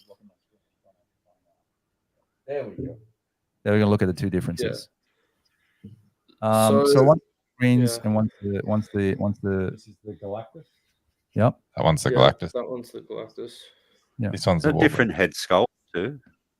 They are different head sculpts, yeah. But yeah, that Walgreens one definitely looks shinier in terms of the paint. I wish they could have just given us that one. And then Morg, who I think is the best of the ones they included with Galactus. I think a lot of real nice sculpted detail on him. All new parts, if I'm not mistaken, as well. These legs might have been, these thighs here might have been a reuse, but everything else is new, at least to what I believe. Frankie Ray, who's like all gold. The one sort of complaint, I mean, it's a great mold and everything, and the sculpt is great, but the only thing I wish they could have done is like Silver Surfer. See how he's like fully painted. I wish that they could have given us her fully painted as well. I don't really understand why they couldn't. Well, and she just toppled over. I don't really understand why they couldn't do that, considering how much we are paying to get this toy. And Frankie Ray's not a character that's going to be released again at any point soon. So that's You reckon? I reckon they'll bloody release it again. Yeah, probably. Guaranteed. Those guys, man. They have to. They recycle their tooling. It's all about like getting maximum dollar. It is, and that's why we've seen so much of a certain mold that is on a figure I'm about to get to. So, and then what recently released was this 2-pack where we got Fallen One. Fallen One is actually the first Herald of Galactus. Basic, like I think it's on the fucking Bucky Cap mold. That's a cash grab, that one. It is. It might not actually. I want to say it's either Bucky Cap or Spider UK. I don't know which of the two it exactly is, but it's definitely one of the two. And then Terax, who is Dark Side, an exact reuse, pretty much exactly that old Build-A-Figure Terax. Which, look, it holds up okay. Like I'm not. Is that the old Bath or? No, that's the new one. That's a new one. Okay. See, I don't know because it's the same thing. But it's like I get why they reused it, and I understand the cost of things going up and it not making so much sense for them to do a new Terax. But considering how good that original Build-A-Figure was for its time, it makes me. I can't help but think how good it could have been if they gave us an updated Terax. Like, does he have his Omega Beam? Oh, no. Come on. Wow. Sacrilege. Bloody Italians. um, This, I mean, when I try to think about things they could have given us on an updated one, I mean, I feel like this sort of piece here does limit his hip movement and ab crunch. I feel like that if they did one now, they would have probably found a way where they could have like molded it into the torso, so we would be able to get more range of movement. But I do see the reason why they reused it, I guess. But yeah, it would have been really cool to give us an update. But yeah, no. I think Cosmic Ghost Rider is another one that came out, I think, last year or the year before. But yeah, I think it was last year. Yeah, I don't have that with me. I may look to get it at some point, but I don't know. Maybe I'll just save my money. He looks you get him pretty cheap now, and he looks amazing with Galactus. Yeah, he isn't that expensive. That's true. Quintessential. I said it's pretty meh, but then no, there's nothing meh. I don't know how many more they really need to give us that are like essentials. They're all essential. Stardust. Hello.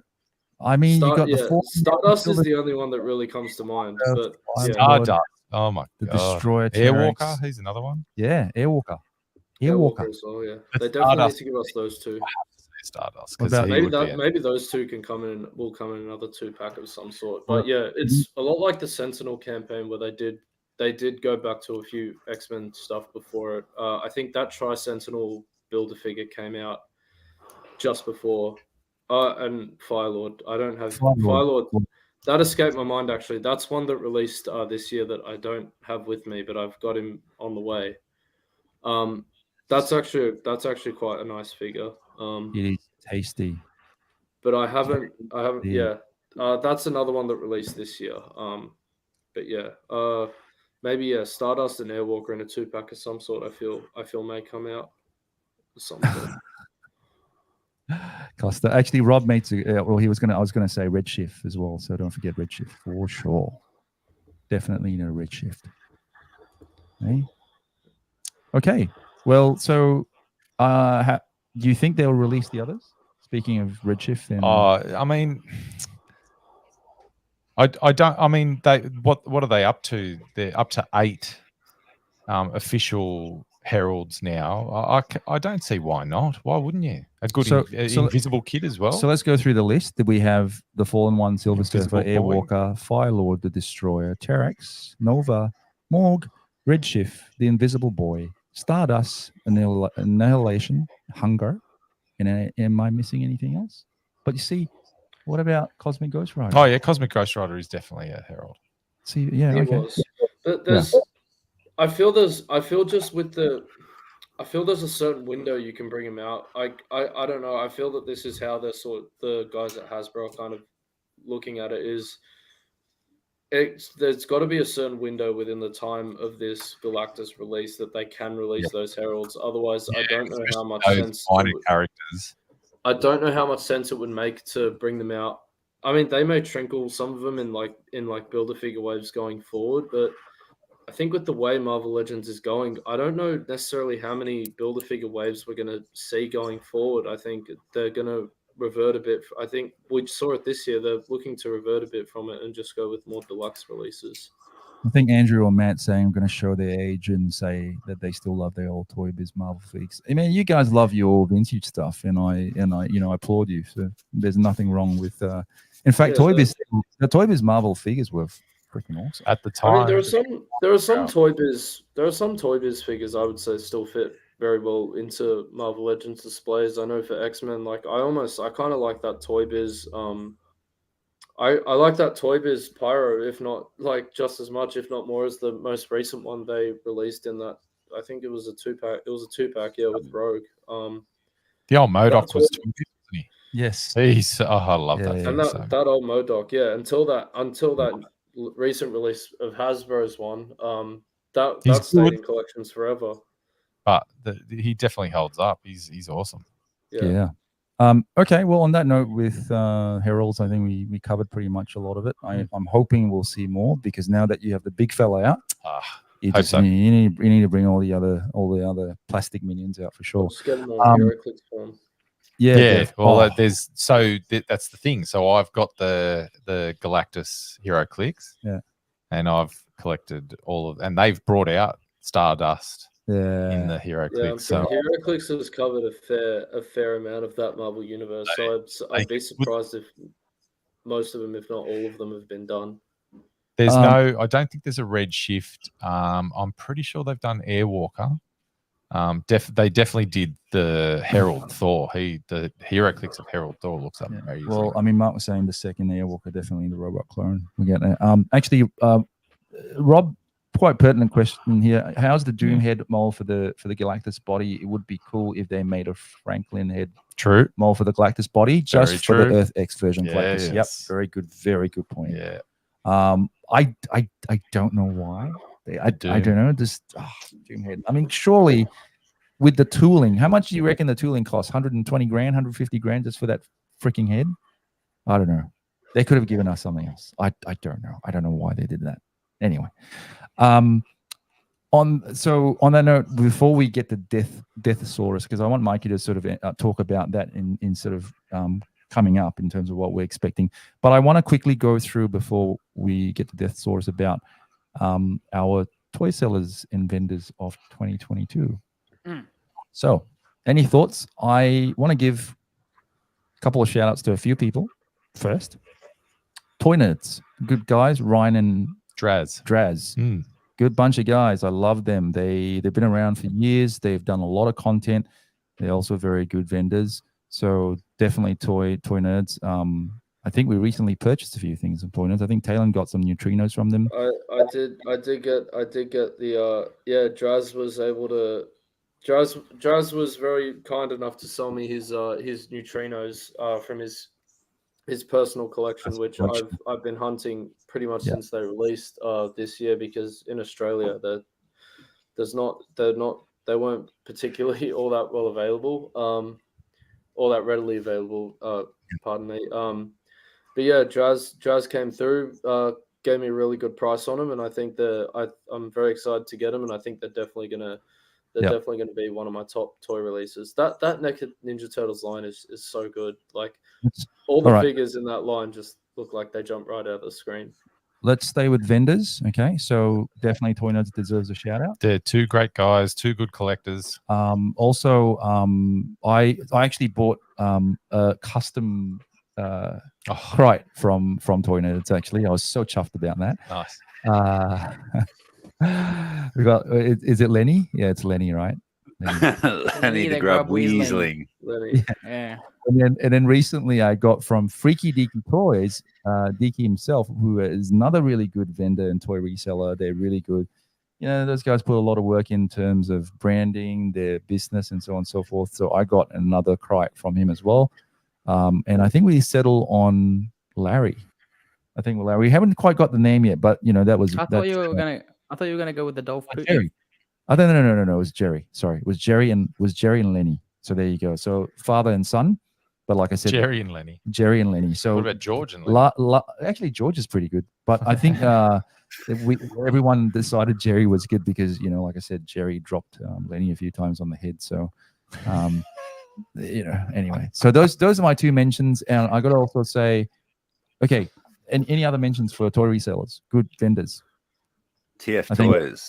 TF Toys? Savier's, yes. tftoys.com.au. Just literally every third-party transformer in this room would have come from him. Fantastic seller, reliable, good prices. Yeah, you know, you're not put in. You pre-order like $5 or $10 to lock it in, and I will never do pre-orders again for transformers. It's like paying the whole money up front. I've been burnt too many times. Yeah, I think that this is on this topic of sellers in Australia and online sellers. It's we've had a pretty harsh run with luck, and you know, probably every single one of us are probably out a bit of money with pre-orders and having to pay up front with the couple that have passed, which is a bit sad. And you know what?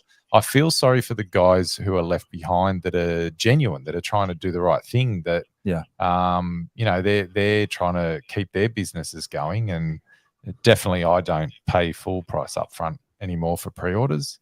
Oh, there are people that take pre-orders and those that don't. I don't think there's a hard and fast rule, but I also think a lot of it is based on proper management. I mean, it's not easy to run.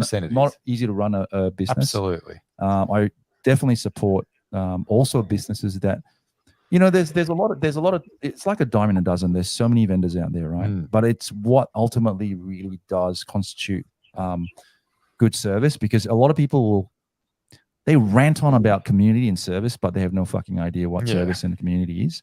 And then some people do actually provide variety in terms of just selling junk. And that's a thing. I think when you find vendors that actually buy stuff that people actually want. Yeah. So there are a few around. Any other guys notable? Sugo's been pretty decent this year. Yeah. I know me and you have bought a couple of things from him. Yes. Sugo. He's just opened up a store now, I think. They've opened up an actual physical store in Hurstville. Oh, okay, great. Hurstville. Excellent. Sugo is actually owned by a guy called James, really nice fella. Yep. Brings a lot of stuff in. Yeah, I've bought a few bits and pieces off Sugo. So yeah, you can pick up from their showroom also in Penshurst. Yeah. Yep. That's the one. Yep. Any other vendors, notable guys that you thought have been?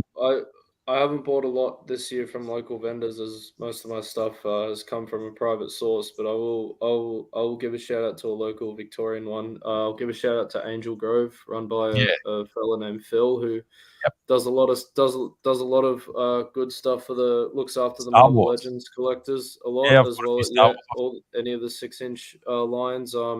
Especially if you're a Power Rangers fan, obviously Angel Grove, that's his thing. So yeah, definitely the guy to go through if you like Power Rangers as well. Yeah. I'm just going to shout out the private source. So the private source is great. And then I've got a Show Z store. I have bought a couple of things off this year, and I really enjoy them. I think they're quite good.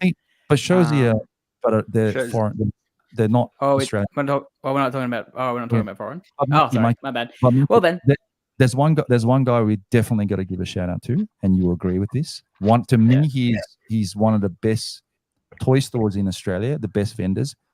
Beautiful guy, Dennis from Lobos Collectibles. Absolutely, yeah. Oh, 100%. Oh God, I love that guy. He's great. We live stream from there, and we talk about, there's all this talk about guys having fucking huge square areas and space and all this shit. But if you go to Lobos Collectibles, that's one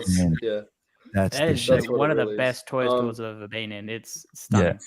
As far as any vintage Tim. toys, as far as any vintage toy store in Australia is concerned, that's definitely the place to go. Well, he's got vintage and modern. He does, but in terms of trying to find vintage toys, he's got a lot of old stuff that is not so easy to find. And he's also done his own toy line. So he's got The Last Starfighter as well as V. Remember that Victory TV series? Yeah. Remember that, Simon? We all remember V, my friend. Yes, we all remember V. And Diana ate the fucking mouse. Yeah, how did you forget that? Can I say the best retail store, in my opinion, that has kind of only shot up this year is in my JB Hi-Fi. I've really enjoyed how they've come to the front, and they're just getting in figures that no other stores have. They're getting in their own exclusives, so they have been how I've sourced most of my Shattered Glass Transformers figures. How I got the Iron Man 2020 I was talking about before, which is a figure from quite a while ago, and yet they're now readily available in store. They're bringing in like crossover figures and stuff, and they're bringing in masterpieces, Transformers wise, lots of Star Wars, lots of Marvel, DC. They're bringing in all the McFarlane stuff. I think, in my opinion, JB Hi-Fi has been my favorite like retailer this year by far, because they've just been really consistent. You'll always find something there, and it's very clever. They've obviously the whole Blu-ray and DVD market is dying, and CDs obviously, and they're moving to toys, and they've done a very good job of it. And they've brought in some things that are in abundance here that are really hard to find overseas and stuff. So we're pretty lucky to have JB. Merry Christmas to you guys too. Farewell. Keep on collecting. We will do something soon. So I just want to give a quick shout. Sorry to interrupt, Mikey. And also, Mark Jones wanted to shout out to Decades Past in Brisbane, as well as Comic Book Heroes. And Congo's Lobos is awesomeness. Went to the second location years ago, and great service and great selection. There you go. And last but not least, he goes V for the Reptoids, ate the Cat TV show, and pre-Freddy Krueger or Robert Englund Krueger too. So there you go. Yeah. So who else can any other? What about you? You haven't sort of.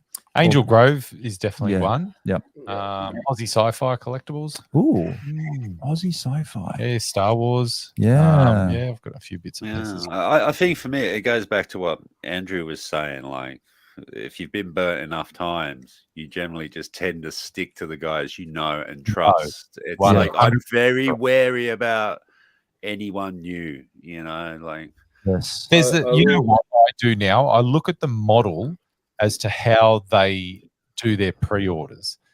Companies will pre-order so far in advance that what I think that's happened to the companies that have had troubles and have not been able to live up to the debts that they've ended up with is that they will pre-order chunks of figures that far in advance that the companies are offering. Yeah. And then by the time those figures are ready to come in and ship, they can't afford to pay for them because they're using the money that was for those pre-orders for the next lot of figures. And so they're on that cycle. Yeah. And after it can't last. So after a period of time, all of a sudden they're chasing their own tails, trying to pay for the figures that were pre-ordered a year ago. It's a dangerous spiral, isn't it? It's So the ones that are pre-ordering weeks prior to the figure coming out tend to be the ones that can assign the money to that pre-order, and they're not chasing their tails. But like I said, it's all about management. It's 100%. It's how you do. It's how you deal with people's money. Exactly. You know? Also, I think that's what's led to a lot of these smaller vendors going under. I think we've seen locally, obviously, with Bulletproof Villain, which is unfortunate. I know a lot of people were buying from them regularly, and recently over in the States with Dorkside Toys, who was also a very popular vendor. Absolutely. It's unfortunate to see all doing that same pre-ordering years in advance, like a year in advance, 9, 10, 11 months in advance. And then by the time it comes to getting those figures paid for and brought in, that money's already been pre-spent. Yeah. So they're chasing their tails, trying to either sell existing stock off to pay for the stock that's coming, and then they're chasing their tails trying to bring it in. And then you find, you know, I was finding with Bulletproof that you would pre-order a figure, you would watch those figures come into store and long sell out, and you're still waiting. Of course, in the past, they've been managed to catch up and send the figures. And then all of a sudden it caught up with them, and unfortunately... Rob goes, Zing has been very good with pre-orders, especially Victory Saber. So I'm with Rob. With Mikey talking about JB, I've got to talk about Zing. For me, they're my go-to. I know they're a little bit more expensive, but they never let me down. So Mark goes, the Ukraine war will create huge drama with the increase in price of raw materials. The previous round of pre-order deposits won't pay for the next line of figures. Yeah, we as we have discussed.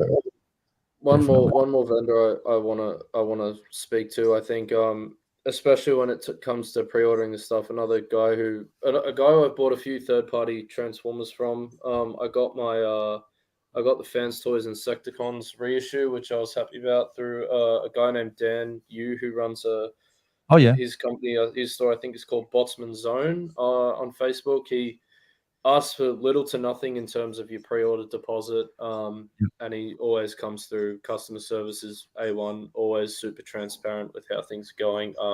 I believe he's overseas at the moment, but he's still doing business wherever he is. So I think he deserves a shout out, and I look forward to getting my Fans Toys Jazz from him hopefully fairly soon. Sweet. I'm waiting on that one too, and Mirage. Any more? That's I think we should quick shout out to Toy Real friend Joel Friedman. Yeah. Yeah, Joel's He's been good. around for a while. Yeah, he has. He's been, No, he's I been was- around for a while. I got something from him this year, so yeah, no, he's Yeah. always done right by me. So yeah, Rubber Toys, great. Yep. He's been around. No, I ordered a few Joes from him early on this year, and but I think I got my Masterpiece version 2 Bumblebee from him a while ago when that released. Oh, I'm so sorry for you. But yeah, no, Joe's been around for a very long time. So Yeah. yeah, kudos to him. I think he operates from overseas, but like certainly there's a lot more vendors now. So you know what? I like that. I like the fact that there's variety. It's not monopolized by one person. Yeah, very much so. And that I think ultimately for me, what draws me to a vendor is it's never too hard for them. There is real sincere customer service, not all this bullshit fucking, but then when you go, it's sort of like, oh, that guy's a time waster. I'm talking about genuine service. Yeah. People that would go the extra mile and actually genuinely give you a good price and bring in the products. I think very hard. And like, while I said there are a lot of vendors around, it creates choice. It creates. Oh wow! Case fresh. Wow. Now you're going back, Mark. Man, I remember the lines of people at Parramatta Collectibles Fair coming to just to buy Case Fresh when they were selling stuff cheap. Man, I reckon I bought most of my NECA Masters of the Universe statues from Case Fresh. Yeah. Wow. I like the Parramatta Collectibles Fair reference. Jeez, I miss that. Yeah. Oh yeah. Those were good old days, man. That was just a sweat box, that little place. So good. I was about 20 years, I reckon. Yeah. It smelled great. Dude, longer than 20 years. We're talking about 1999. This is when I first met this guy. Yeah. That was like 23 years ago. 23 years ago. Anyway, on that note, guys, let's finish off with Deathsaurus. Mikey, thoughts quickly. Let's try and wrap up and make this really quick, and then. Yeah, what are your thoughts? Them nuggies ain't gonna eat themselves. Yes, correct. Okay. So, Deathsaurus is like 20 or so cheaper than this guy. But again, with this guy, you're getting lots of toys in one. You know, you got your Star Saber, Victory Leo, and I guess the Brand of Courage, and then the 2 Micromasters. With Deathsaurus, you're essentially getting a guy that is the size of the combined mode. 2 chest masters, they're calling them now because they're afraid to say breast for some reason. Mm-hmm. And I believe that's it. You're getting, and then you also Was all the tiers. Yeah, all the tiers are unlocked. So you're getting the gun, the mace, and the throne, which is the throne's the coolest part in my opinion. And then because Deathsaurus is technically the most successful Transformers HasLab ever, they've released the final 2. They're making completely new molds of the Micromasters to finish off the Rescue Patrol, which is the 2 guys that you get in this set. So you'll get a complete set of that. So it probably will end up costing you about $400 to get Deathsaurus in as well. But then you've got to ask yourself, like, this is a whole lot of toy. So you've got lots of options on how you're going to display it and how you're going to how to transform it and have fun with it. Where Deathsaurus is just a dude, essentially, with 2 kind of breast masters.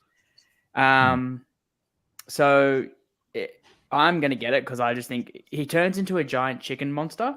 So, like, that's like the coolest thing ever. So, like, and he's basically, he's the leader of the Decepticons in the Victory universe. So you're going to have the leader of the Autobots and the leader of the Decepticons both represented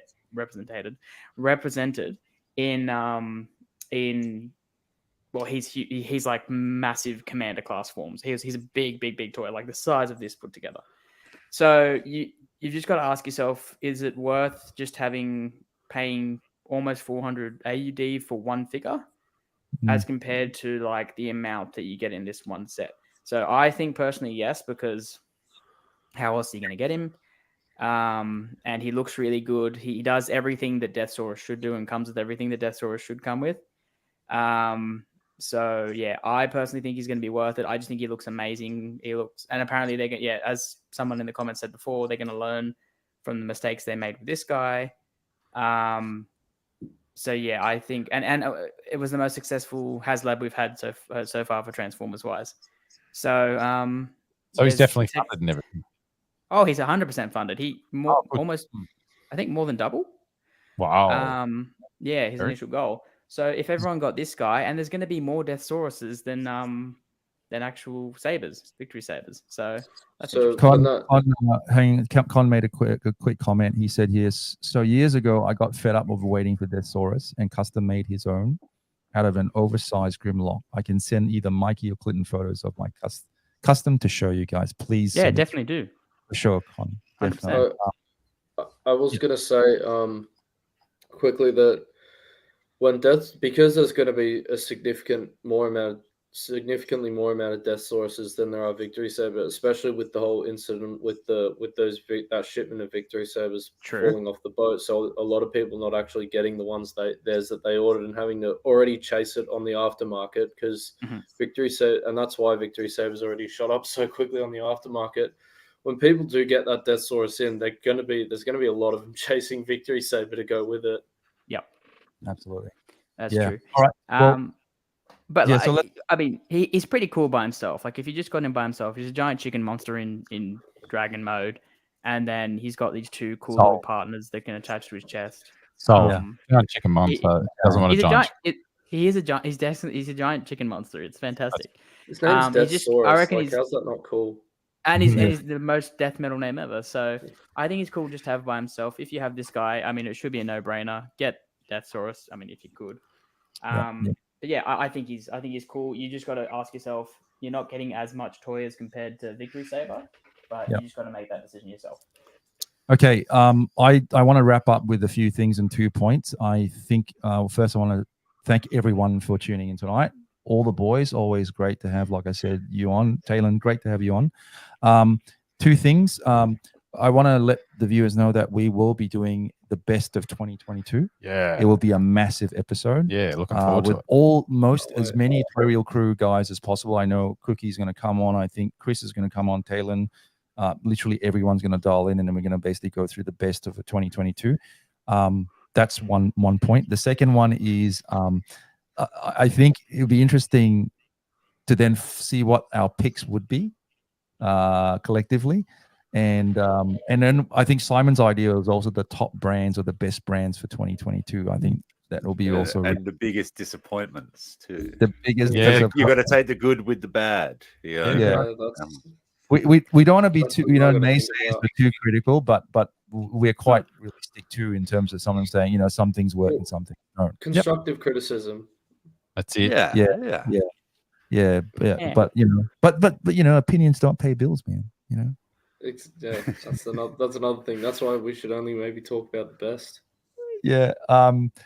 Quickly. So, and then we'll do that, and that will be soon as well. But last, I want to ask everyone before we go and get to a couple of comments as well. Mark goes quickly. There's no masterpiece Death Saurus to dilute sales like Star or Victory Saber. There will be. Michael Carter goes, thanks to you as well. Thank you for tuning and watching. Merry Christmas, Con. Merry Christmas, Hopefully we'll see you soon. Christmas. Yeah. And Thor, Love and Thunder. So in tonight, 2 things. Of all the heralds, quick, just pick one. Which is your most favorite herald? I want to start by saying mine's in terms of these 3D forms. Firelord to me is my favorite. Nice. I'm going to go with Cosmic Ghost Rider. Cosmic Ghost Rider. Oh, gee. All right, come on, Talon, go. In terms of the figures or the actual character? Figures. I think Morg. I think this guy, they nailed this guy. I think he's great. Yeah. I think super impressive. The mold and the sculpt, the detail is fantastic. And I'm going to ask Simon, based again on some of the figures and things that were mentioned tonight, is there a possibility that anything on this stream tonight would make your top 10 figure for 2022? No. Or can we get a clue of what your top figures might be? My top, they're probably third-party Transformers with a smattering of Hasbro. There are some Hasbro things in there in the Joe Classified line, which I think they hit out the park. Yeah, we'll get to that. Okay. Michael goes Ghost Rider. I'm going with that. So good. Talon? Yeah, I mean Galactus is possible, but a certain other Marvel legend might that released this year, a certain friendly neighborhood web swinger might outshine him a little bit. I think. Bagman. Okay, Wow. what about Yeah, you, Mikey? Bagman. Yeah. Mikey, The any bombastic hints? Bagman. Any hints? Oh, it's a mainline figure that can be bought in stores right now. Mainline, Cool. filthy mainline. Ask You Simon casual. Casual mainline. Love it. Love it. No, All right. that's good. That's Well, good to hear. Oh, Yeah, and my very good. favorite, my favorite herald is Darkside. Just to let you know. Not Dark. It's got to be the Silver Surfer. He's the OG, man. He's the classic. That's Not what seen- that's why I said in terms of I'm like, are we talking about the character or the figure itself? Because if it was the Norin character, Rad, then man. it's The always Silver going to be. Surfer. Oh, Wielder Norin of the power It's always cosmic. going to be You know Silver what? Surfer. Just, I mean, just on a side note, I found the old 90s Silver Surfer cartoon on, I think it was Netflix or something the other. Sat and watched the whole lot. Yeah, It really. was awesome. I mean, Silver Surfer and Galactus were introduced together in the comics, Yeah. so like, there's so Well, much depth to the storyline between Silver So Surfer much. and Galactus. I Well, think watch the it cartoon. has It's to be Silver Surfer. Yeah. David's like just out of the blue disappeared. He probably fell asleep tonight. Yeah. Yeah, He's that's probably Dave. massaging himself with his No, new gun. no, Dave. It was going to be that, but it has changed after I got a figure recently. Yeah. So it was going to be SG Ultra Magnus because that's a really Yeah. good figure and really awesome, but it's not that anymore. But Cool. stay tuned for that best Yep. of 2022. happening. It's going to happen between Christmas and the New Year. Sweet. Once again, Excited about that. yeah, thanks, lads, for everyone, and also for all you guys for commenting and tuning in, and always like I Thanks, said, we everyone. love the support. Yep. And what a great bunch of guys, great community, and I love my boys. I love my boys. Yeah, the And we boys. love you, Daddy.